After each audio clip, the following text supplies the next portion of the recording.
Where is X Skills me at? I need this guy to fucking prep me on my economy debate. When is the Lauren debate happening? I don't know. Sometime soon. Oh, we're supposed to work around my CES dates. I never communicated that to her. What is that economy set of lectures in your music torrent then, Destiny? You could listen to those. Oh, I've listened to those a long time ago. Those are really good. All right, it's like a really good like 101 introductory meme to economics. So basically, I guess like my central point in arguing with Lauren, because if you read her book, the main point that she presents is that liberalism has failed the world and that immigration has failed the world and that immigration is just a really bad hombre, that immigration is just fucked all over the place and it's failed everywhere, right? But every time I go to look at economic data, every time I go to look for economic data to try to discuss these claims, it seems to me that there are very strange things going on in Western Europe, right? It seems to me that immigration has been crucial for labor markets to function in Europe, and that without immigration, they would actually be fucked. Because all of the general trend, I'm not speaking at anything absolute, because this is an area that goes into a depth of economics that I'm not really qualified to discuss, right? So I'm only going by what I've read, right? And the PDFs and the papers and shit that I've read, right? So it seems like what's happening, it seems like the trend in Europe is a lot of, as countries move, so as a general trend, as countries move more towards the first world, more industrialized, become more wealthy, what you start seeing is birth rates in these countries are really fucking low. Why can't I look up birth rates France? Normally this shit just comes up.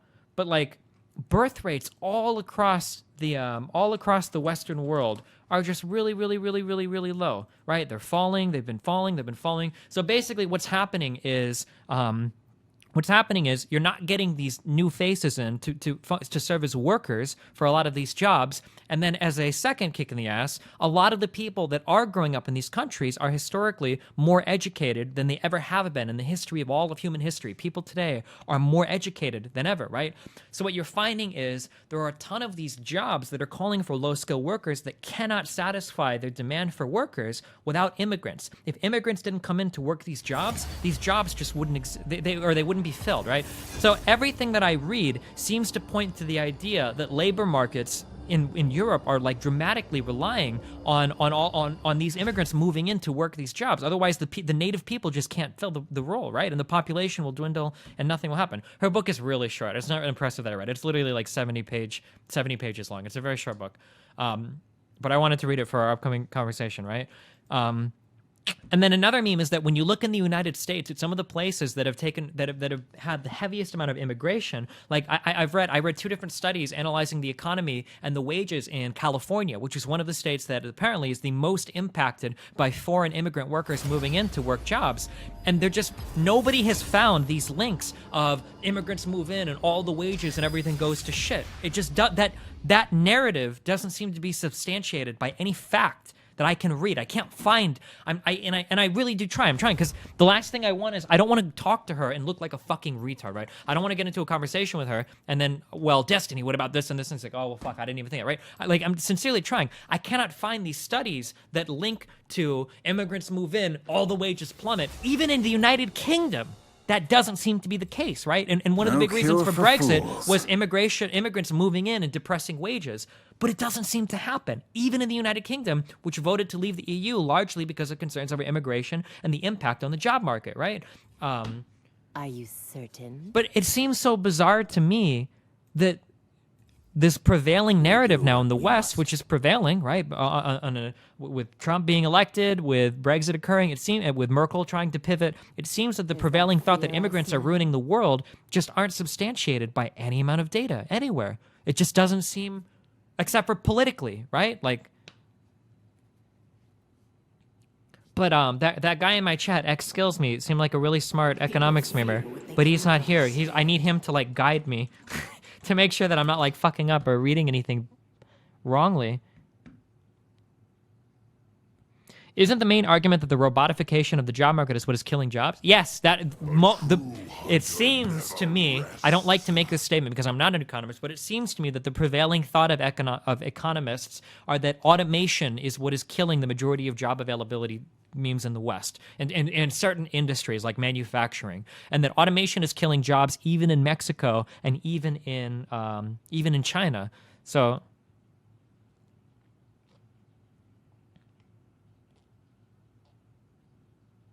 the anti-immigration arguments from conservatives I've spoken with will agree that immigrants are a really good thing in principle, but it's incompatible with the welfare state that they say exists in Europe. Yeah, but I look at that, but I just can't find that data. Like, it seems to me that all of, and I wish I could, I need to find the exact PDF, I guess, that I'm thinking of now.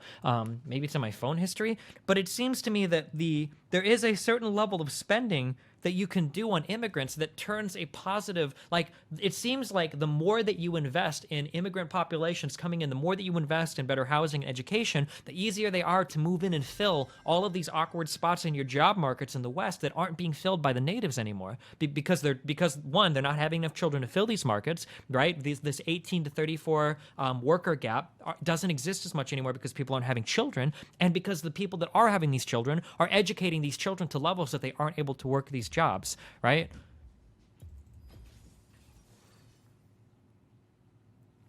You were implying that immigrants fit into Western Europe, meanwhile. Yeah, but so these conversations that you're having, these are all political meme conversations. Do they fit in? Are they going to, assimilate, blah, blah, blah. It seems like in areas where money has been spent on assimilating these people and where the societies have tried to assimilate these people, that for the most part it's happening. And then the labor markets are functioning very fluidly. But there are certain places, I think this PDF listed France as an example, where the immigrants come in, the normal people shun the fuck out of them.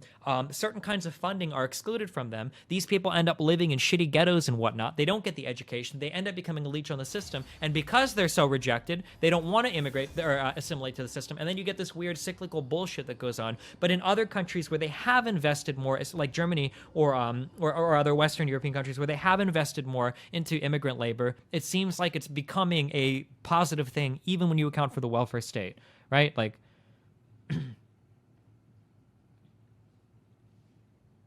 what kinds of jobs are you talking about? I'm talking about mainly lower skill jobs that require a minimum amount of education or to no education.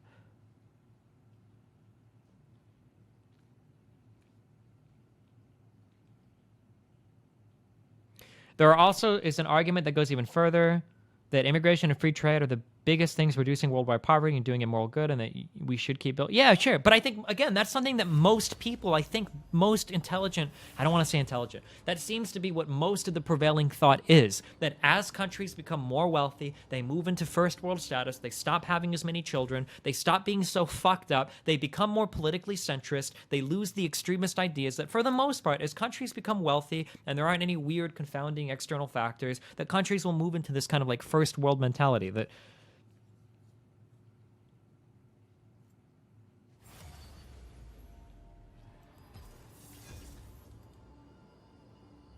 can't these jobs be filled by temporary foreign workers? But I don't think you want to fill these jobs with temporary foreign workers. You want to have a native population that can work these jobs for you. You want to bring people in. If you don't want to bring in foreign workers, have them take jobs from your natives and then fuck off and leave, right? You want to bring them in. You want to make them your citizens, and you want to keep them there because you want to bring them into the tax base. You want them to have children to populate your country, and you want to be able to continue to fill these jobs without relying on importing labor from other countries, right? That's how it seems to be. If there's like a really smart, if there's like at least like a 4-year degree economics meme or whatever that has like more information on this, I would be really interested in hearing it. This is just the stuff that I've found, like maybe, and I need to I need to have like, I guess, the specific studies and whatnot ready to reference, because she might try to like call them out specifically, but board. Oh, this might. Oh, I think this is actually the. I think she references this study. I need to read this and be very, very, very well versed on this because I think she references this. When Japanese sex bots are going to put hookers and call girls out of work. Dude.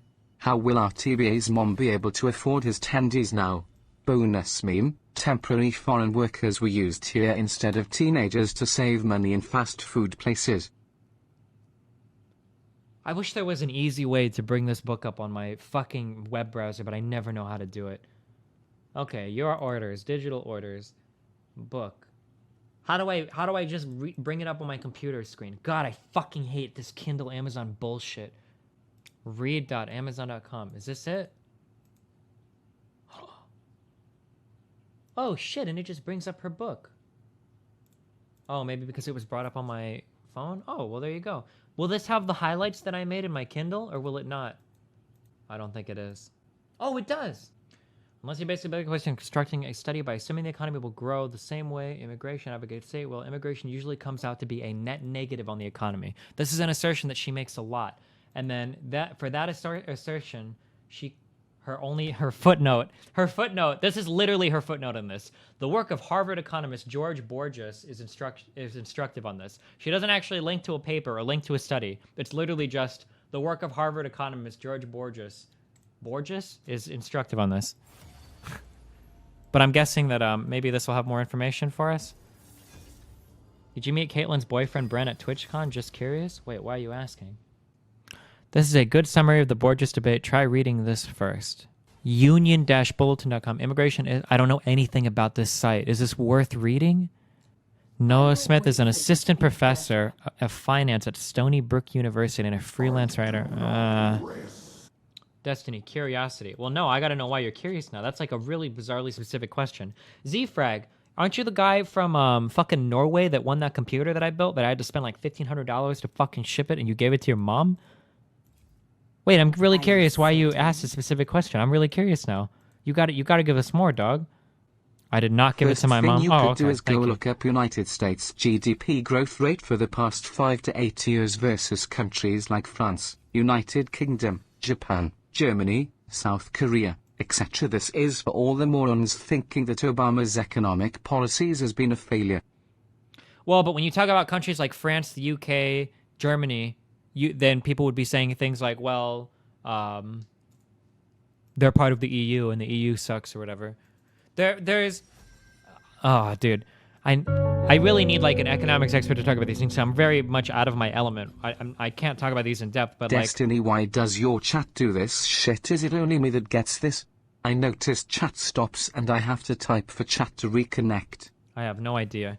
But I think that there is a lot of economic thought that there is going to be a new norm for what is considered normal GDP growth, and it's not going to be that 3 to 5% or whatever every single year, that kind of growth is unsustainable, and that a new norm might be closer to 1 to 2%, because once you hit a certain level of developed country, you just cannot continue to grow at the same rates that you did in the past.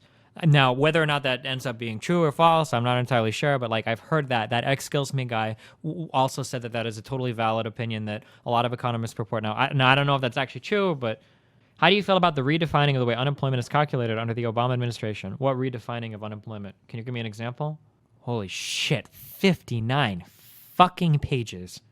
What's stopping the new immigrants to educate their children to make the existing situation worse? Oh, I don't know. There has to be like a fundamental change in labor markets in the future. I don't know what that change will be, though. I just know that it has to come at some point. As more and more low-skilled jobs are being automated, there isn't enough. It seems like there aren't enough people to fill other jobs, and like I don't know. Everything, the whole paradigm of how people in the West work seems to be has dramatically changed over the past 10, 15 years, right?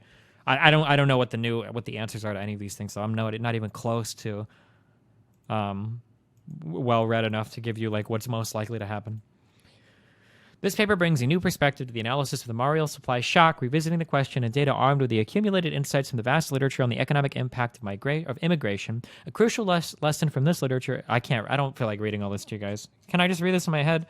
I feel like I'm going to lose my voice by the end of this. Jesus Christ.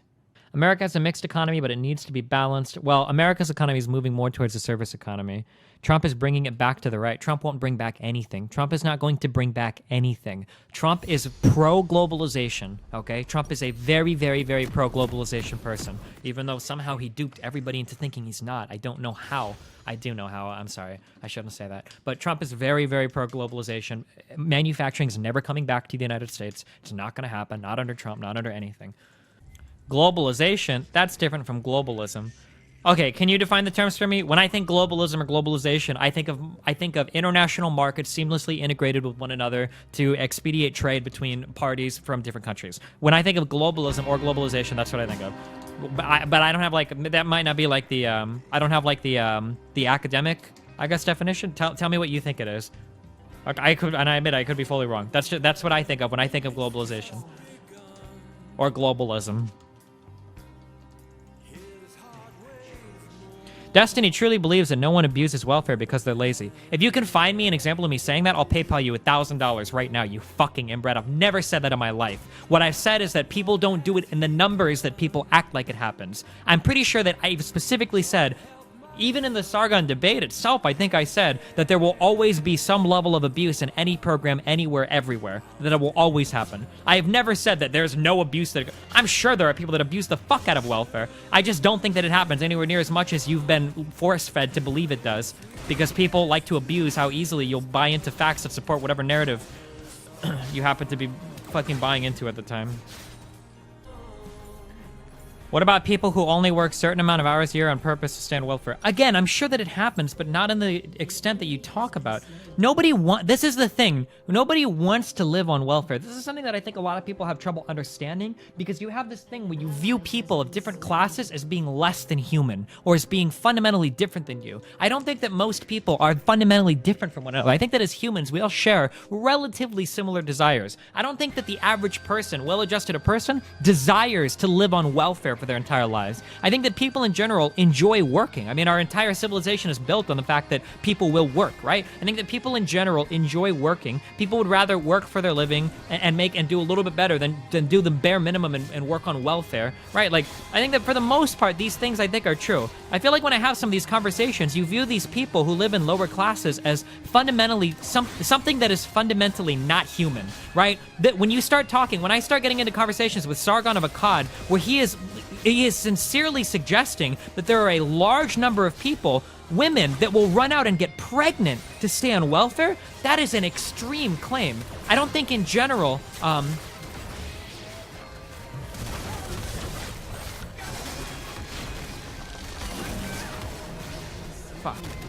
like, pregnancy is a pretty big deal. Like, no matter who you are, or what culture you're part of, or what religion you're, like, being pregnant is like a pretty big meme. Like, that's a pretty big thing, and having a kid is a pretty big thing. I don't believe that there are these millions and millions of women that run out to get pregnant in order to stay on some forms of welfare. Now, does it happen? Yeah, sure. I'm sure that it does happen to some extent. And I'm sure that there are, maybe you can even find more than a handful of cases where it happens. But like, this idea that it's the norm, or that there's like 20, 30% of people doing this, I don't believe. You're going to have to, like, at that point, I need studies. I need more than Sargon saying, well, I've moved all around the United Kingdom and I've met all these people. Like, nah, dude, I'm going to need a little bit more than that. I'm going to need a little bit more than that. Like, and again, like, I see other people in chat saying things like, well, I know people. Yeah, that's fine, dude. Link me the stats. And again, this is something, again, where I could be fully wrong, but I've never seen anybody present stats to back this kind of shit up. It's always like a one-off story posted on the, on like the Daily Mail or some tabloid garbage like that, right? All right, I'm doing more boring econ shit, okay? So if you don't like this shit, I would suggest absolutely fucking off, because this is going to be some boring-ass fucking bullshit. So, man, this is not going to be boring. This is going to be the most exciting... Well, it's going to be boring because I already had this conversation with another guy, like, a day ago.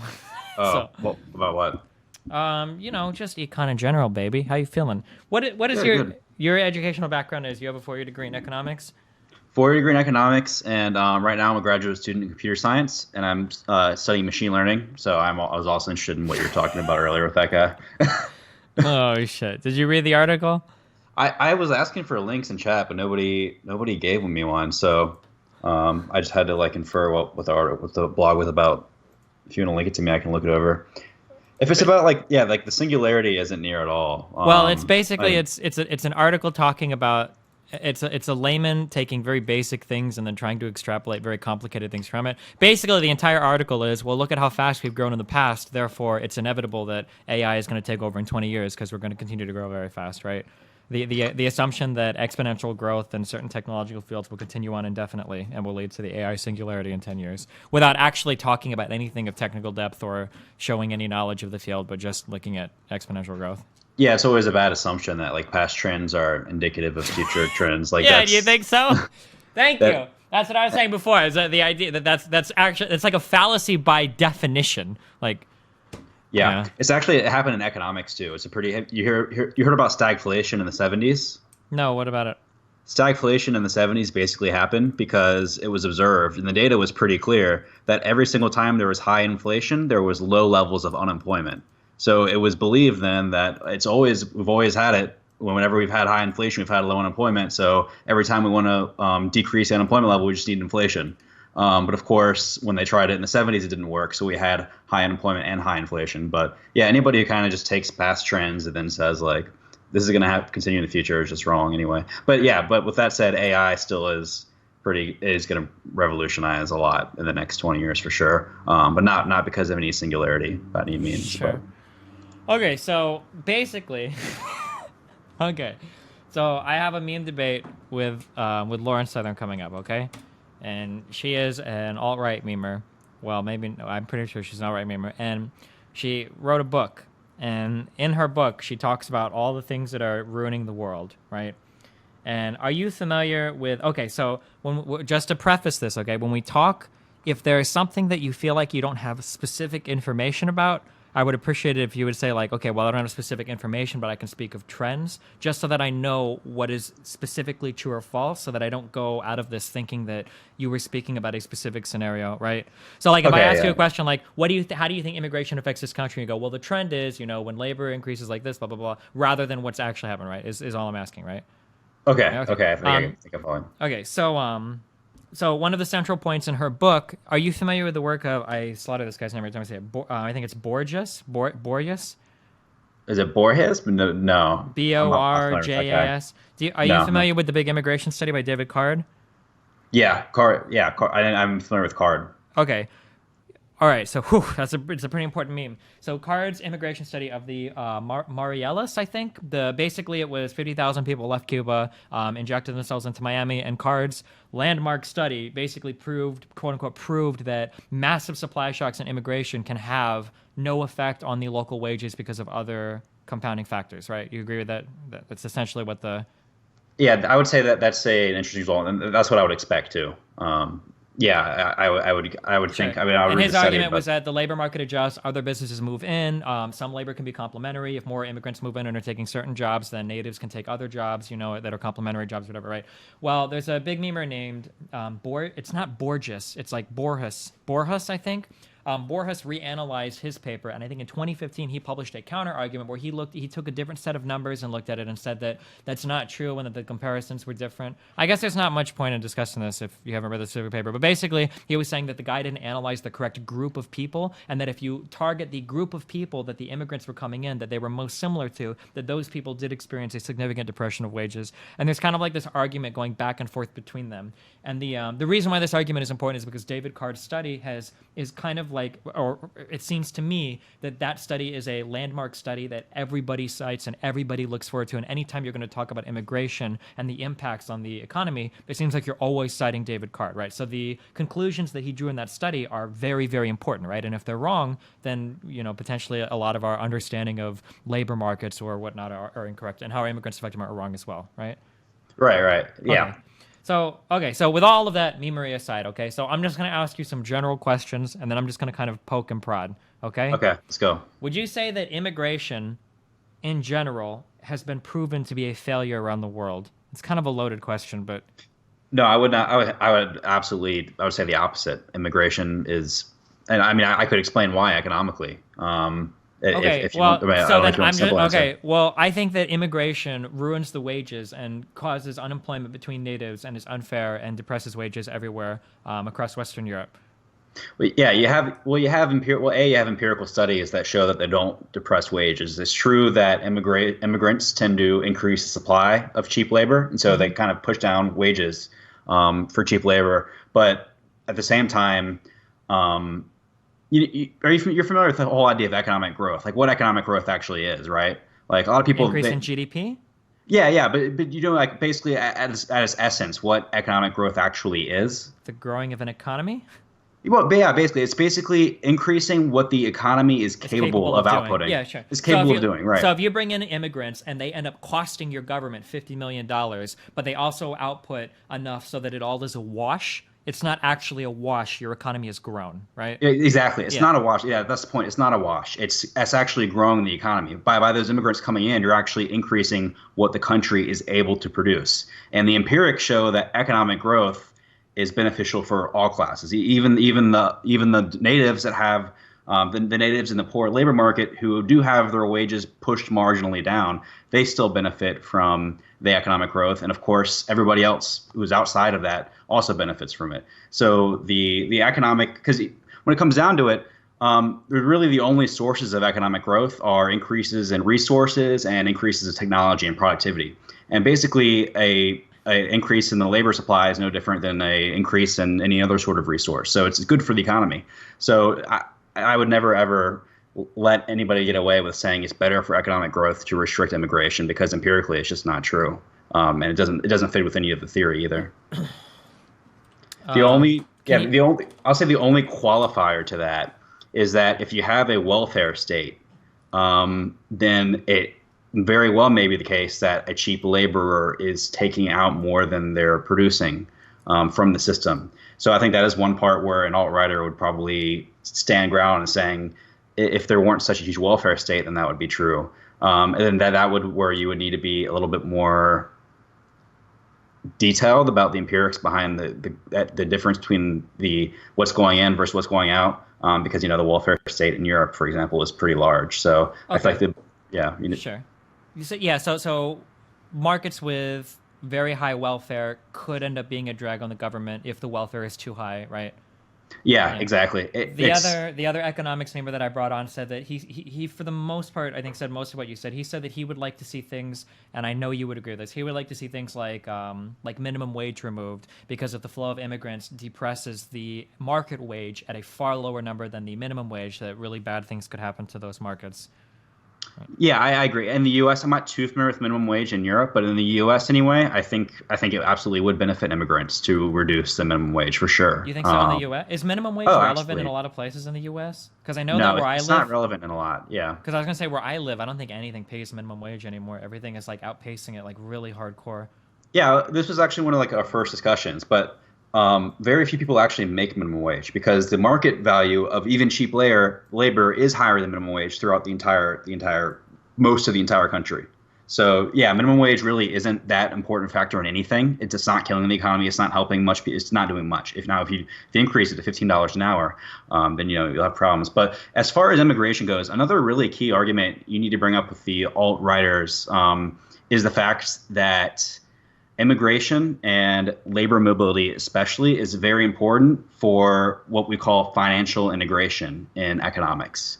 And by financial integration, I basically mean the state of economic bodies as kind of being the same.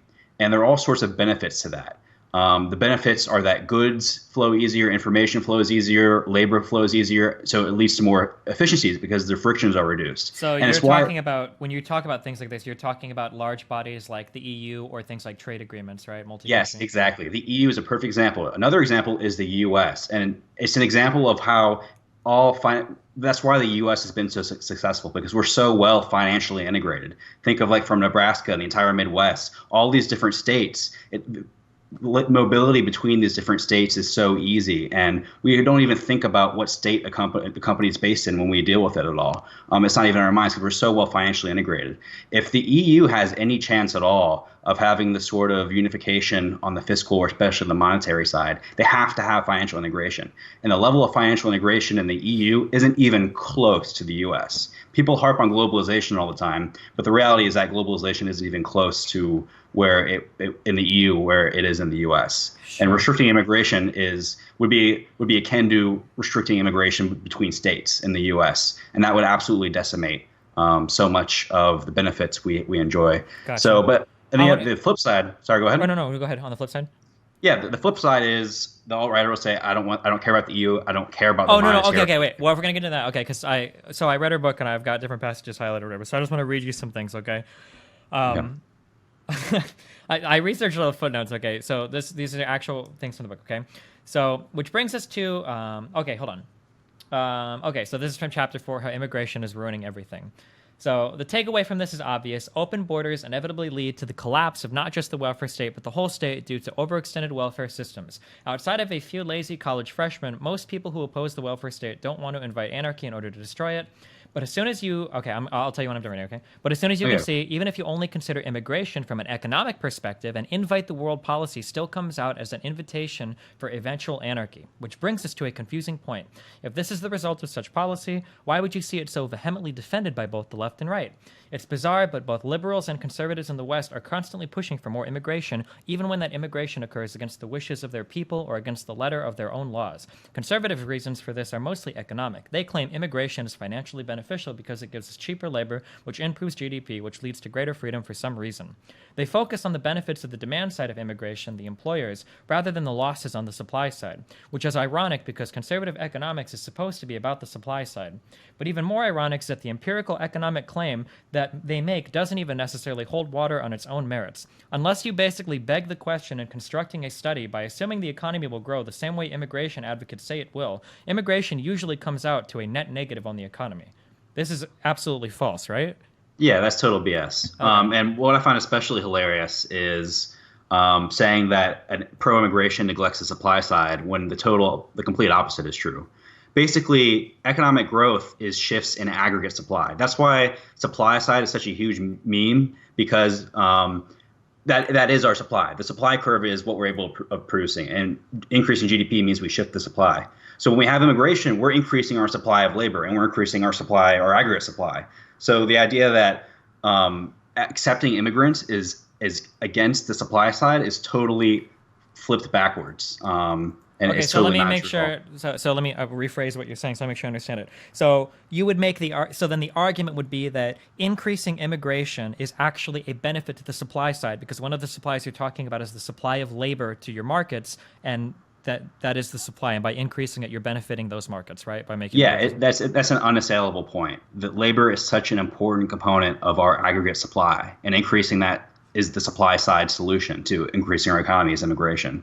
So I would not let her get away with saying immigration neglects the supply side, where the opposite is restrictions on immigration. Because like I said before, you could just equate labor with any other resource. Say it's oil and labor. They're both resources and they both contribute to our aggregate supply. So restricting immigration is no different than if we said, oh, we don't want this natural resource in our country for whatever reason. So if you're a real supply sider, and I think a lot of alt-righters claim they are, but I don't think they are on this issue either, then they should absolutely be pro-immigration. But the thing about the failing the welfare state as well, it's an interesting point because I do agree that quote unquote open borders or high immigration would put a huge strain on the welfare states. But if I'm an alt-righter, I don't like the welfare state anyway, right? I mean, I personally don't like the welfare state. So the immigration argument is kind of irrelevant, right? Or not even that. It's like, well, then you should like that. If we what I would like to see is more immigration, and I think that would require us to check the welfare state a little bit. So why would an alt-righter not want that? You want to protect the welfare state at the cost of immigration? Well, why don't we have immigration and decrease the welfare state? Why can't we do that? Why would an alt-righter not support that? Because that's the supply side solution, and that's the economical solution. You're right. Yeah, because so extrapolating on that more, if you're in favor of big businesses and you want big businesses to save money, you believe in free market capitalism, you want to bring in these workers because when you bring in these cheap labor workers, the businesses are able to pay less, so they save more money, and you think the business is saving more money means that they're going to pass those savings along to customers because you believe in capitalism and an efficient market and all that, right? So then in that case, then immigration then is an argument for the supply side, right? Assuming you're not paying out too many benefits on the welfare side of things, right? Yeah, it's in favor of it's a supply side argument for sure. But also what I'm saying is that like these alt-righters, they don't like the welfare state, right? They have disdain for it. Yeah. Don't you agree? Yeah, of course. So why are they worried about it if we accept immigration? Why don't they endorse immigration and also propose a lower welfare state as a necessary trade-off? Because that's the real pro-economic growth solution: is more immigration and less of a welfare state. And it's totally backwards for them to say we can't have the supply side of immigration because we need to protect the welfare state. Well, but you're not free market at all. You're stopping trade because you want to protect welfare. That's totally flipped backwards from what you claim to believe in. If you really didn't like the welfare state, you would support welfare reform in order to support more immigration. Okay. All right. I'm going to read a little bit more then, okay? If you force I'm skipping out a little bit. If you force liberals to come up with an argument based on economics or facts, they'll usually rely on the idea that birth rates in the West are so low among native populations that they can't meet the demand for labor. Therefore, we need to import labor from elsewhere. Not a single part of that is correct or even consistent. Isn't that absolutely true? It seems like when I look at one of the big memes when I was looking at like labor markets, I say looking at labor markets, when I was looking at like different reports or whatever, is that labor markets across the West seem to be lacking in low-skilled workers because people are becoming more educated and because people are having way less kids than they used to as well.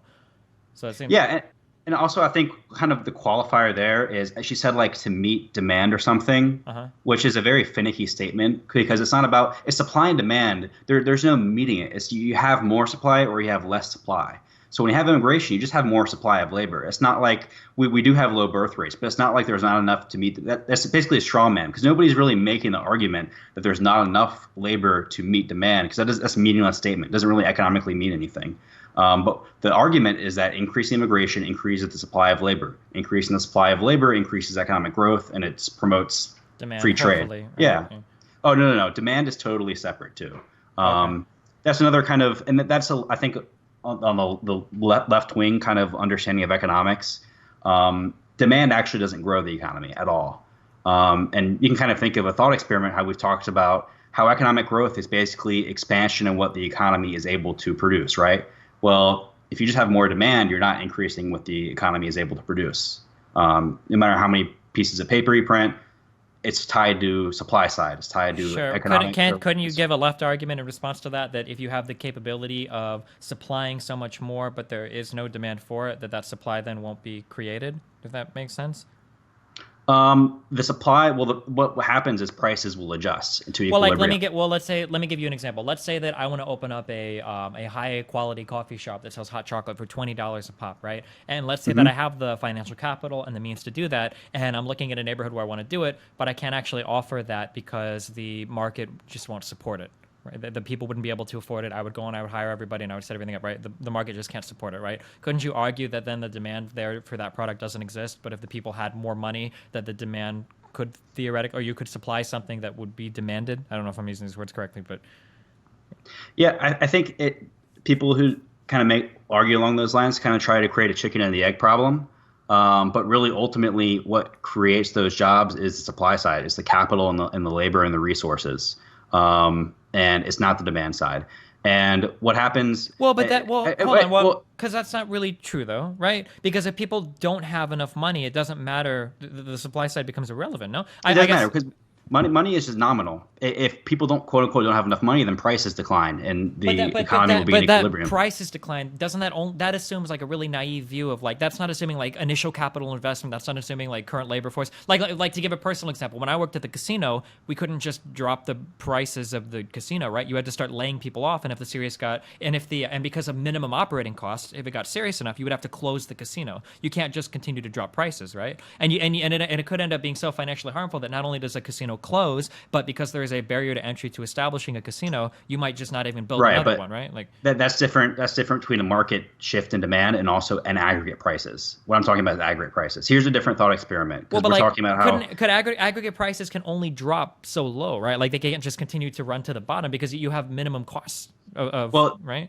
Well, the economy is naturally inflationary because of our monetary policy and because of the way, basically because of monetary policy. So we would never get to that deflationary spiral anyway. But here's a different thought experiment to kind of crystallize it is imagine you're in a coffee shop and you have all these resources and you have your supplier and you have your resources, you have all the coffee, you have the same laborers. Now imagine everybody just wants twice as much coffee next year, but you don't have any more resources or any more labor. You have nothing on the supply side. I'm not saying that the supply side is real. I'm just saying that I feel like there is a trade-off between both, right? That it can't just be the supply side and it can't just be the demand side, but that there's like a trade-off between both, no? The demand side is really important in basically determining market cycles. Mm-hmm. Shifts in demand cause recessions, like our most recent one. But in the long term, if you're talking about supporting economic growth, it's not a feasible method to increase demand. It's a counter-recessionary policy to increase demand in order to stimulate the economy, but it's not a long-run growth strategy. And a good example of that is actually, Spain when they got all that gold. When Spain the Cortez, whatever, brought all that gold back to Spain, their economy didn't grow because they just had more money. The prices just increased. But long-term economic growth can really only happen on the supply side, not on the demand side. I feel like there's got to be more examples in history where the supply side of things grew, like people either discovered a bunch more resources or imported a bunch of slaves or something, but people didn't have enough money to take advantage of the new services, so there was no reason to. But if prices are allowed to adjust, then you just get deflation. So the lack of money is never an issue because money is just paper, right? There's no real reason to expect why the pieces of paper would constrain what we're able to produce in any sense, or expand it for that matter. That's why supply side is really the supply side is really what determines our aggregate level of economic output. Because gotcha. I understand what you're saying. No, I think you're right. So I think I think my big problem, I guess, because I'm backing up and thinking about this one, I think you're right. I think my big problem, the reason why I have like a visceral reaction to this, because it sounds like when Republicans talk about quote unquote supply side economics, usually the only thing it seems like they're talking about is massively cutting taxes to businesses. Yeah, and the reality is that all modern economists are supply side.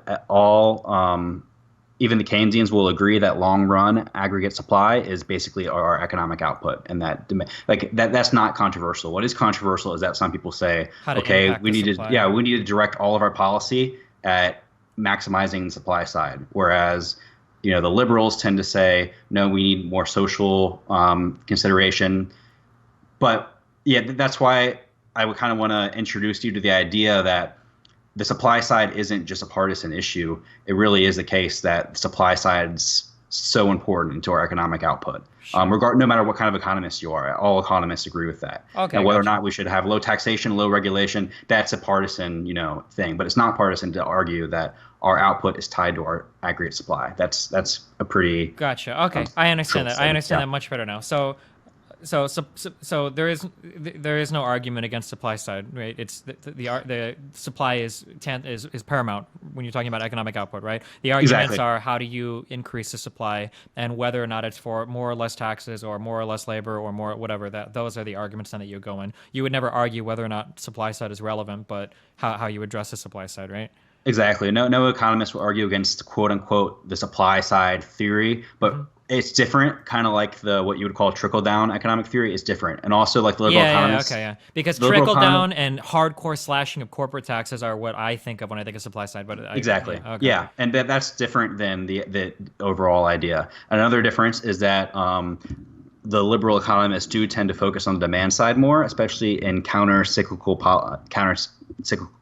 policy. The liberal economist viewpoint is if we're in a recession, we need to intervene to boost demand in order to get the economy back at equilibrium. Because demand, it doesn't increase economic growth in the long run at all, but it can shorten a recession. If we're able to shorten a recession, then we should do that. Whereas the more partisan supply side approach is we should just let prices adjust because economies tend to move to equilibrium anyway.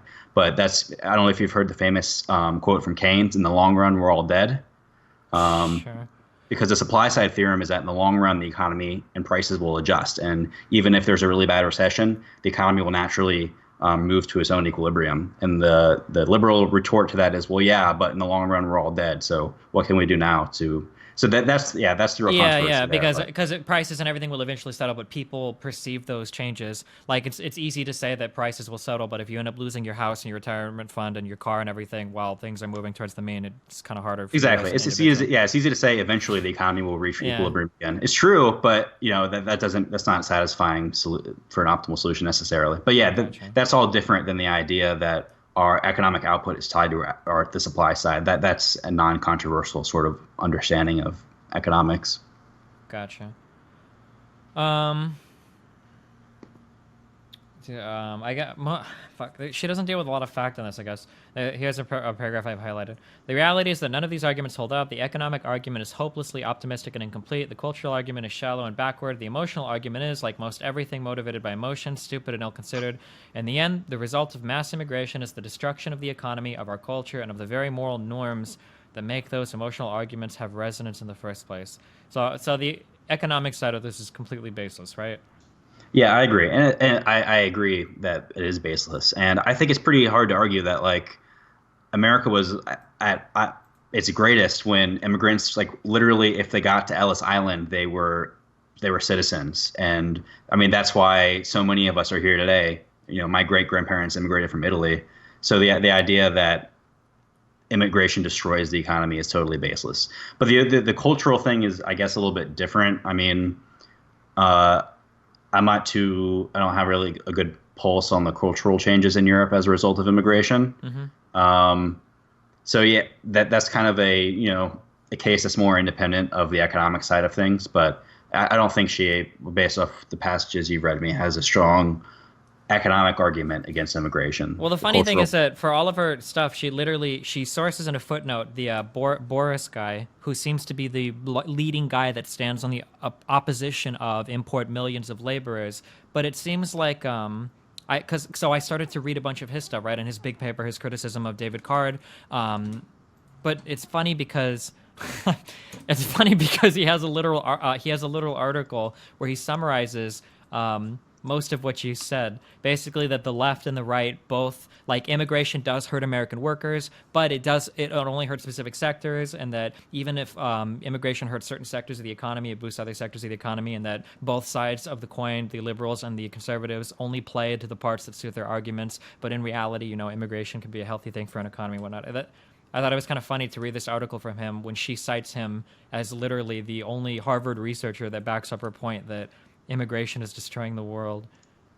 Yeah, exactly. It's pretty well agreed upon that immigration is a boost to economic growth. Again, the cultural side is a bit, and you can find economists that say anything also. So having like economists that she agrees with isn't that impressive, Well, I'm only pointing to this guy because it seems, and I could be wrong, but it seems like if you dig into the economic debates on the immigration thing, you have like these two pillars. You have like the Borjas guy stands on one side, and then there's another guy named like Petty or something that stands on the other side in terms of people that argue, because the immigration argument is very hot all across Europe right now, right? I mean, on the heels of Brexit and Trump, like this is a big meme, but yeah. Yeah, exactly. The cultural implications are a bit different, but really it doesn't make sense for an alt-righter to be anti-immigration. Well, I think that they're anti-immigration. I'm trying to avoid using the word racist. I think they're anti-immigration more along the lines of ethical or like values or like religion. I'm trying to say this as politely as possible, right? But like, you don't want, if you have a nice culture, that find a synonym for the word white, but if you've got a nice Christian culture with Judeo-Christian values and whatnot, you don't want people coming in that have different values than you because you feel threatened by them, I think. So that is where your anti-immigration comes from. It never seems to have much to do with, I don't know, people always cite economics, but then they never have anything to back it up. Right. I mean, I don't want to touch, I wouldn't want to touch the cultural side either because, I mean, it makes sense why some countries that are really getting huge amounts of immigrants from like the Middle East, from war-torn areas with ISIS, like, I mean, there's a pretty good basis to be concerned about that, Sure. So it becomes more complicated. I think that the social argument, well, actually, I disagree. Where I can understand why you wouldn't want to get into it, but I think that is a valid argument. The only thing that bothers me is that people won't admit it, right? Like, nothing bothers me more than when I get into an argument with someone, like, why are you against this? Like, well, okay, I don't want immigrants coming in because the immigration destroys us. They ruin our healthcare.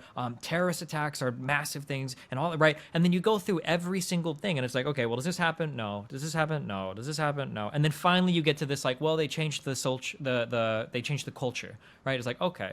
Like, that is a valid argument, but it seems like they never want to come out with that first, right? They always, like, hide behind a whole bunch of other... So, like, why not just make it about that rather than, I agree. And I have to admit, I am thankful that we have awesome Mexicans to the south and not the Middle East. I mean, I think we get the better end of the deal in terms of our, on the cultural side. I mean...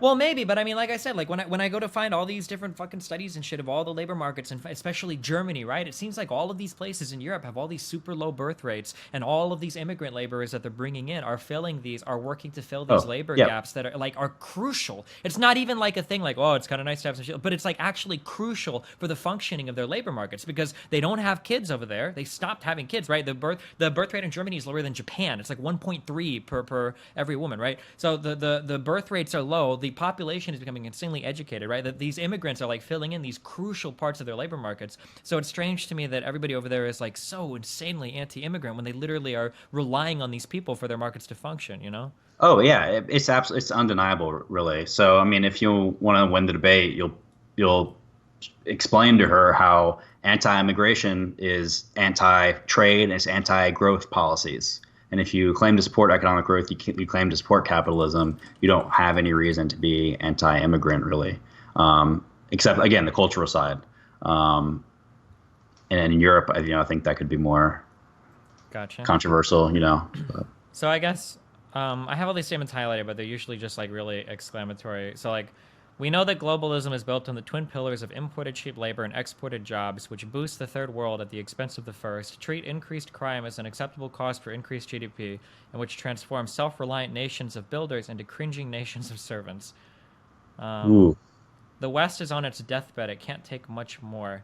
It's given up so much of what it has made it healthy for the sake of appeasing others. I think that for the most part, like Western economies, it seems to me that when I look at trends, the trends for economies all across the Western world has always been on the up. Like we might have like problems with maybe median wages growing or whatever, but in terms of like if you look at the big picture, like standards of living and whatnot, like all of that has pretty much been increasing constantly for the past like several generations, right? Or am I incorrect in that? Or no, you're right. People and across all classes as well, like even the worst classes.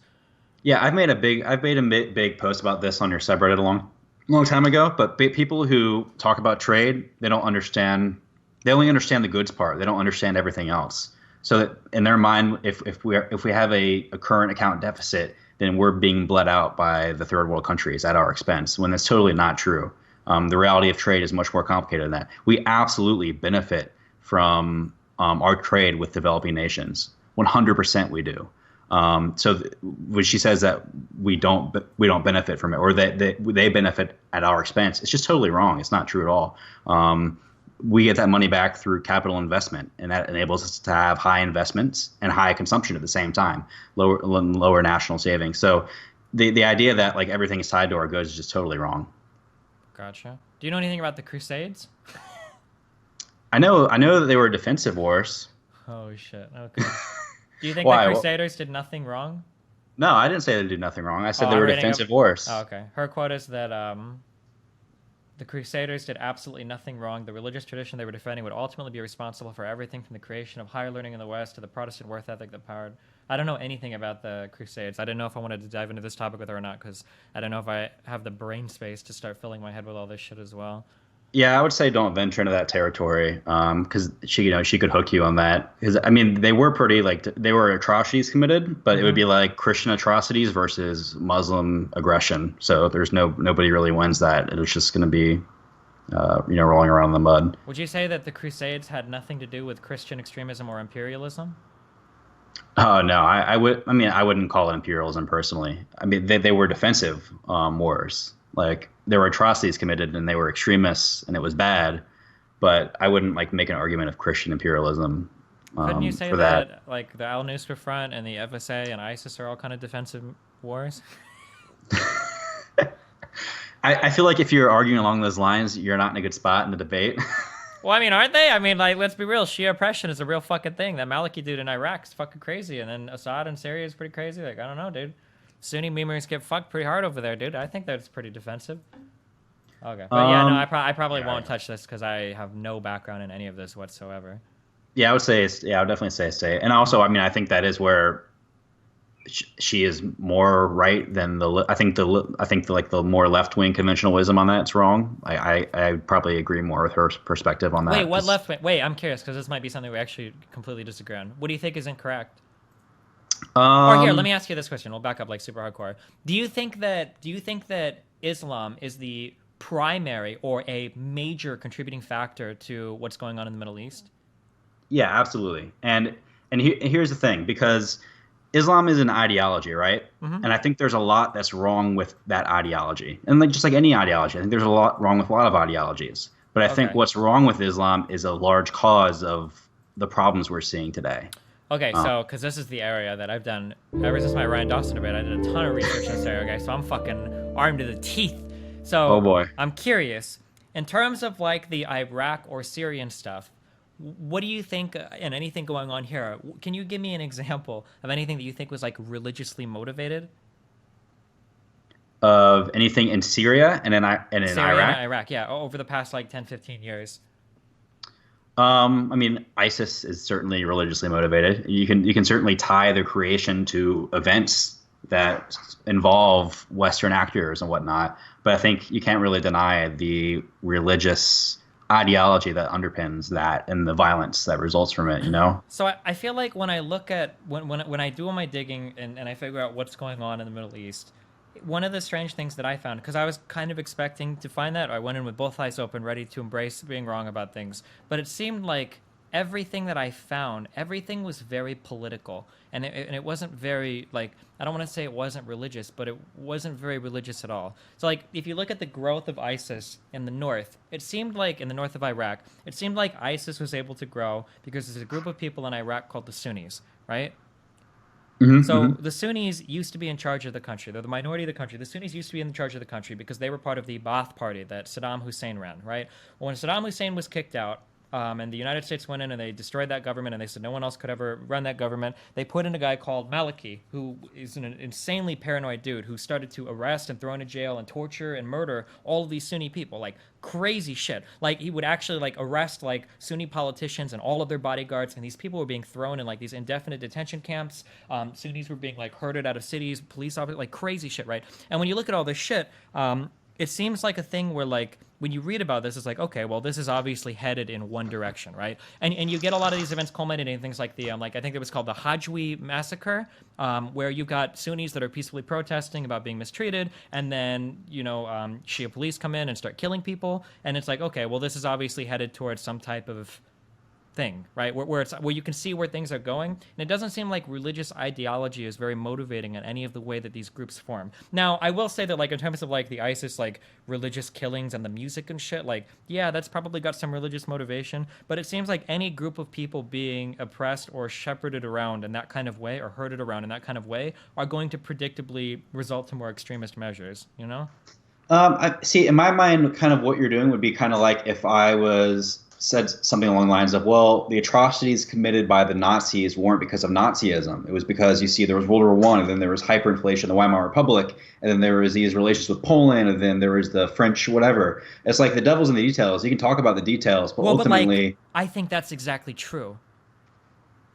Right. Yeah. The reason why I like to talk about things like this is because I think it's really important to talk about things like this, because I feel like when you try to identify something that's not the primary contributing factor, what you do is you end up tricking yourself into not realizing the potential for situations to get really fucked. So, for example, if you look at something like Nazi Germany, right, and you want to say that like, well, okay, so you're telling me Nazism isn't the contributing factor, it's all these other things. Well, yeah, I would say it's these other things, because if all of those other things were present, the Treaty of Versailles, the depression of the German economy, the absolute fucking of that nation, the stripping of all its territories, all this shit, right? If you were to present those same scenarios to another country, they would inevitably lead to some other form of extremism. It might be Nazism, it might be Islam extremism, it might be the crazy Christian IPA or whatever, right? It could be any group of whatever, right?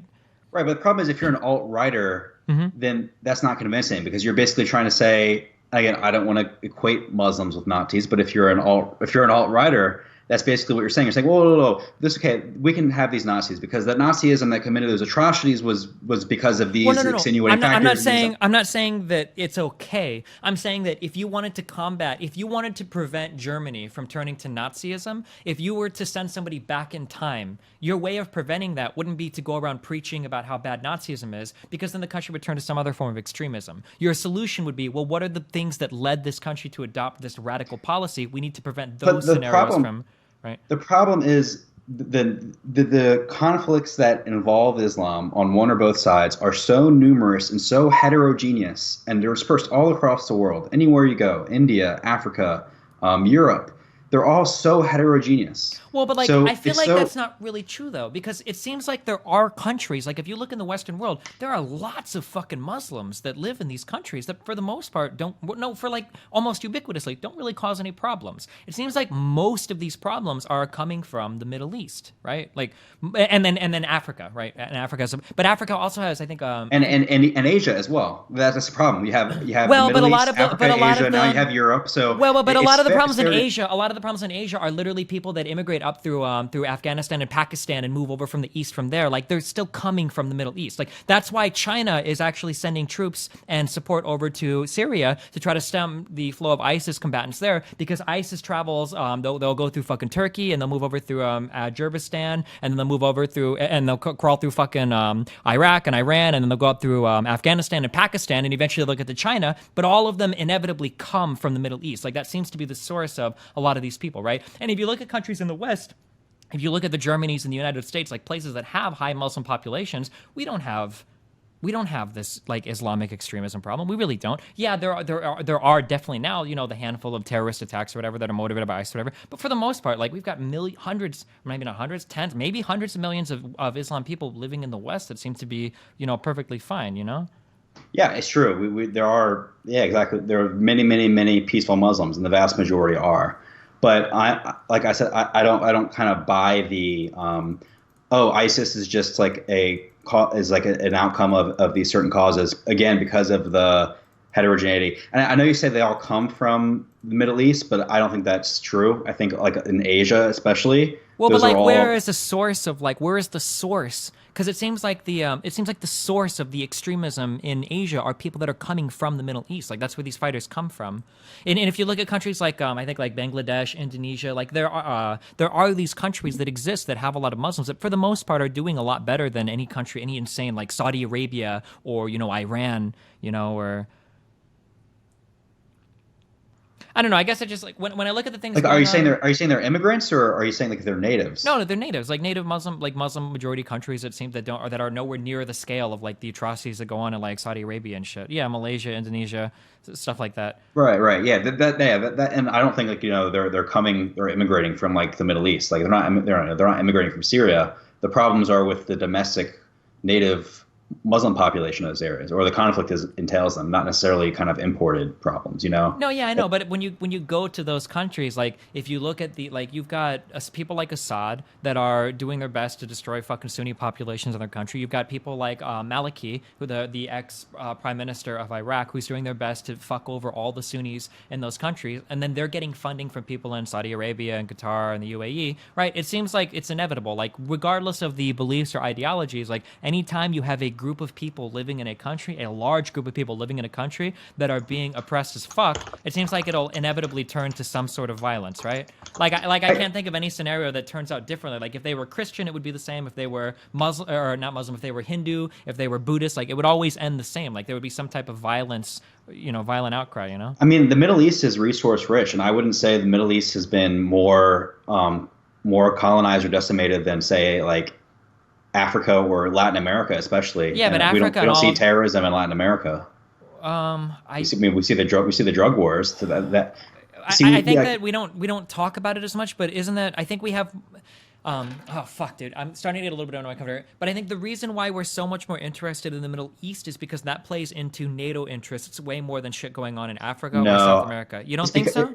No, it's because the Middle East is like the largest source of global instability. Like that, well, that's yeah, why. but part of what plays into that large amount of global instability are the strategic advantages of those areas. For instance, in Syria, one of two warm water ports that Russia has is the port of Tartus in Syria that gets it to the Mediterranean. Right? If it loses that, that's a massive strategic advantage. Right? That's one of the big reasons why the United States was supporting people, moderates or whatever, to topple Assad. Is because they wanted that. Right? And you also have political influences from Turkey and Israel to get pipelines or to prevent a pipeline from going up in Syria. And you've got all these different things that are going on, but a lot of the play is coming from NATO countries versus Russia, right? Whereas NATO, Russia, China have no interest in anything that goes on in South America or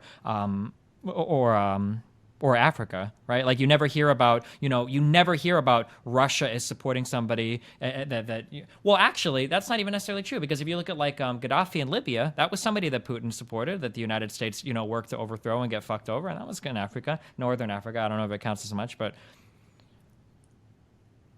yeah, but I would say there is strategic advantage, or the strategic advantage of the Middle East is a large reason for its focus. Yeah. But you can't argue that we don't see the same activity in Latin America from the poor oppressed populations there that we see. Well, but I would argue that totally you do. Different. In fact, like based on shit that I've read, I mean, like the shit that goes on like in Mexico is absolutely insane. Like school buses full of children that are murdered by the cartel and like mass graves found, but we don't really give a fuck about anything that goes on there. Like if you go and you spend like any time reading about the cartel in Mexico, it's fucking insane how fucked those people are. Like if they were called Muslim, like we would have invaded that country like 20 years ago, like because we care so much about Muslims. But like Russia has no strategic interest in Mexico. NATO has no strategic interest in Mexico. Like when was the last time you heard Russia going to, anything in South America or, Southern Africa to fight with us over? Like, it seems like we have no, like, it just seems like because there's not a strategic position there revolving around Russia that we don't really give as much a fuck about it, right? Or like, why do we support Israel? Would we support Israel as much if Israel was in Southern Africa? Would we support Israel as much if they were a South American country, right? It doesn't have anything to do with religion. It doesn't have anything to do with, resources. I think it has to do with strategic positioning around these other, like, geopolitical hotspots.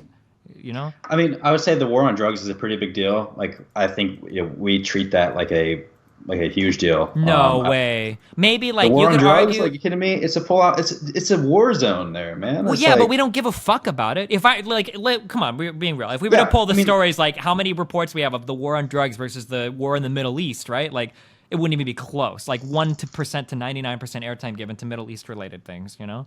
Yeah, I think a large part of the reason is the tactics of the terrorists. Like, I don't know of any other populations that do like suicide bombings in civilian targets. That's like very different than that's like a thing that's probably activity. That's probably uniquely Islam, sure. But I mean, there are things that are uniquely cartel as well, like the executing school buses full of children, hunting down and murdering politicians even after they're out of office just to send a message. Like, I mean, I don't know. Yeah, I'm not sure. I guess like I see so many political reasons. I guess when I dug more into the Middle East memes, I was expecting to see like, or at the very least, you can admit there are no scenarios where it's like two groups of people are living completely peacefully, and then one group's religion calls them to murder the other, therefore they do it, right? Like that never seems to happen. There's always a ton of political and other kinds of interests that play into things, and then religion just kind of seems to be part of it, but not like a major contributing factor, Yeah, I mean, saying it's not a major contributing factor. I mean, I don't know. Again, we talked about it a little bit, and I'm repeating myself a little bit, but it's just the heterogeneity and the extent across the entire globe. That and the fact that Islam is a common factor in all of those, even though they're all so different. Well, what do you mean? Like, can you give some examples? What do you mean by like so different? Things that are so different where Islam is a sure. The of course, like the conflict in Pakistan and India, completely different than the Israeli-Palestinian conflict, which is totally different than the Syrian conflict, which is totally different than the massacres in Africa. And the common factor in all of those things, which are the largest sources of violence, there's one common factor, and it's that ideology. Well, I guess so. Like, the problem I have with that is that, like, if you could take like your hands and make a big circle, and it seems like you could hit the geography like really hardcore there, and you could isolate that to a geography as well, like Northeast Africa and then the Middle East, like for the most part. And like Pakistan and India, like moving a little bit to the east, but like that's where all of the problems are. But you can find Christian countries there as well, right? Like a place like I think Sudan, I think Chad. There are countries there that have like large numbers of Christians as well. But then you can move outside of that geographical circle, and you can find Muslims living all over the world that are doing just fine. So it seems like it's more a geography issue than like, well, it must be the religion causing all of these problems, but only in Central and Northern Africa and in the Middle East, Yeah, I never really bought the it's a geography issue argument, because the geography stretches like greater than the entire landmass of Europe. So like, at what point does it stop being a geography issue? I mean, like, do you hear about Muslim problems in South America? Do you hear about Muslim problems in the United States? Do you hear about Muslim problems in like Europe? Like, not really. I'm not sure how many Muslims there are in South America. There are a fuck ton of Muslims across Europe, and there are a fuck ton of Muslims in the United States. But I mean, like, outside of things like tied to like the Islam religion, or I'm sorry, outside of things tied to like ISIS, like specifically, like you haven't seen all of these Islamic people. Like if your assumption was correct that Islam was the common factor here, it seems like you would have expected since 9/11 and before to constantly see these large groups of Muslims like constantly committing terror attacks in the West, and a lot of them, because there are a lot of fucking Muslims. But that just doesn't seem to happen. I mean, again, it's a definition of a lot. And okay, well, that's here, I guess I'll look up. So in the United States, there are 3.3 million Muslim people. That's a decent chunk of people. Like, and if these were all people that were prone to terrorism, you would think that you would see more than like, even now with ISIS instigating, you're getting a handful of attacks a year. I wouldn't say they're prone to terrorism, but I would just say I would say it's an ideology that helps contribute to that. It's an ideology that I disagree with. Just like I disagree with socialism, but I don't think my friends who are socialists I disagree with the ideologies as well. But I mean, I'm just in terms of looking for, I guess, like the big reason why I think these arguments are important is because if you look at this from the problem is the religion, you really have no solutions, right? Yeah, but I agree there's not a solution, but I don't think that. But I don't agree with that. I think there are solutions. Like, I think that political stability would lend a lot of help to these countries and not being extremist as fuck. And I think that having large groups of people that aren't oppressed, I think also would contribute to, like, getting rid of, a lot of the extremist groups that, like, sprout up. Like, none of these extremist groups that have sprouted up seem to, you don't get these countries that are doing perfectly well, that are first world countries that are awesome. You don't get these extremist groups popping up here, right? They're popping up in these countries that are where are the Muslim theocratic countries that are doing well, though? So it's like, are they bad because they're not doing well, or are they not doing well because of the underlying ideology that dominates the country? Well, again, like there are Muslims, I'm pretty sure that like Indonesia, Malaysia, like these countries for the most part are doing pretty decent. No, they're not doing decent at all. They have terrorism problems as well. But not anywhere. I mean, everybody has, quote unquote. What do you mean by has terrorism problems? Like terrorist attacks, the civilians being killed. I mean, I was looking for my honeymoon, and like we wanted to go. We were thinking about that, but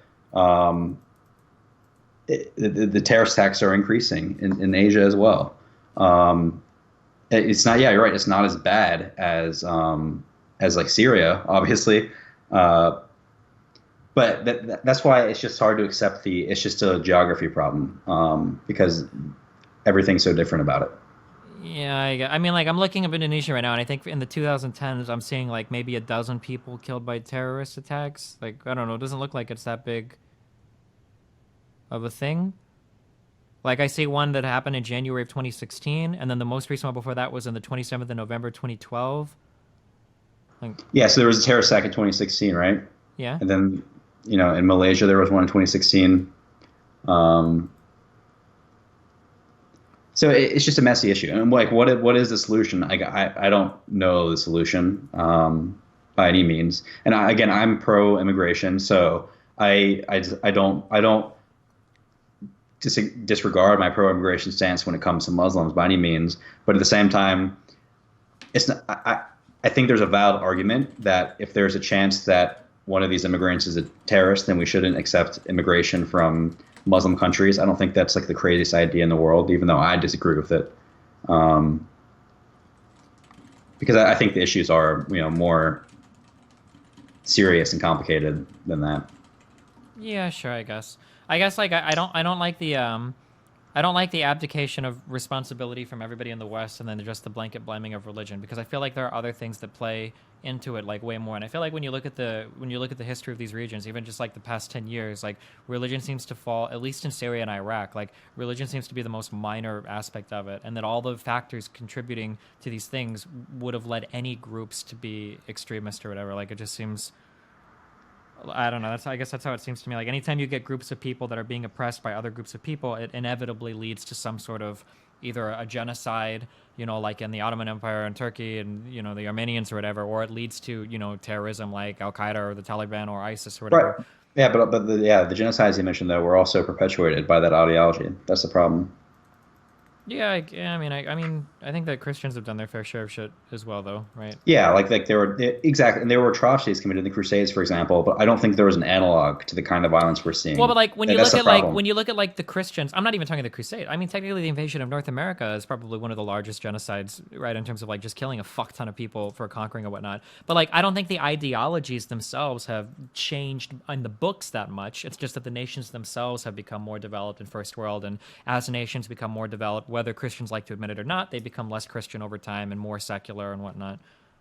Maybe, but I'll maintain the point that like I don't see an analog to the kind of global terrorism we're seeing. Like I can't point to a totally different ideology or religion and say, oh, like see the same thing happened at this point in Well, I history. mean, you can point to, there's a lot of Christian terrorism that goes all around the world. It doesn't really get as much airtime, but like you get a decent amount that's going on. It's not as heated right now and nowhere near as covered as the Middle Eastern terrorism or the Islamic terrorism, but I mean that's because right now there's a hotbed for breeding grounds for Islamic people all over the world because of what's going on in the Middle East. You don't have like that same kind of like cultivating ground for Christians right now, right? There's not like a Christian country that's being oppressed that, can get breeding grounds and call Christians around the world to join their cause. I don't know, I mean, I think there are plenty of Christian countries that have been oppressed, like Haiti, for example. Haiti like Yeah, has but people been. don't get, but people don't give a fuck about these places because they're not in the Middle East, because they're not these hotbeds of geopolitical interest, like between NATO and Russia. I think is like a huge thing. But I guess we Yeah, disagree on how huge of a deal that is, the NATO Russia thing.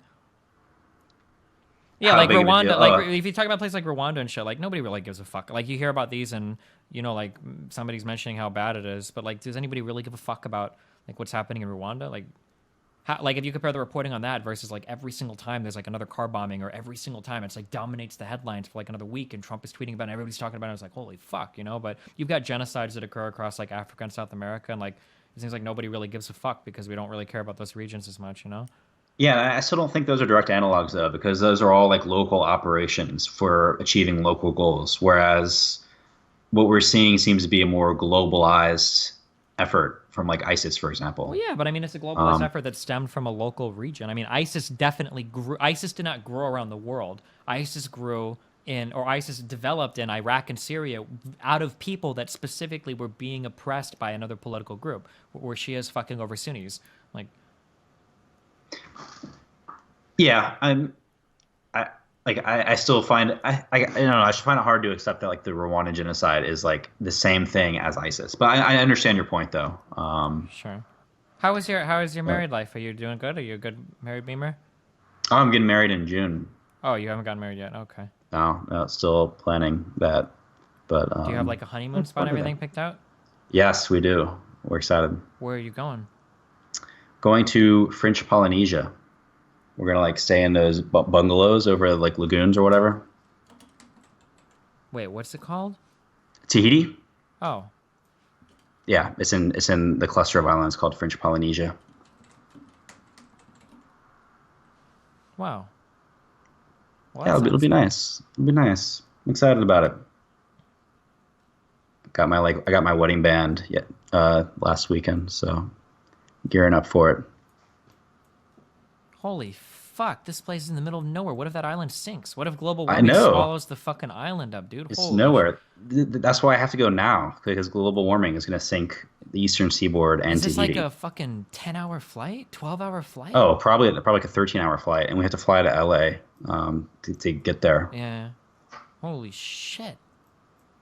So it'll be, but like you said, I got to do it before it goes underwater. Who I owns don't this want. place? Who's the legal owner?